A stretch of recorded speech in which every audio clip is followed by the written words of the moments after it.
susu ibu kuwi BH. Iya.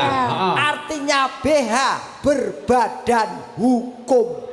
Jadi kalau koperasi cari koperasi yang berbadan hukum seperti koperasi karet ini. Niku genah wis sah, tur aman. Kalau tidak berbadan hukum berarti itu bisa-bisa penipuan. Oh iya. You know? Yes, jadi saya tahu arti koperasi. Koperasi adalah BH.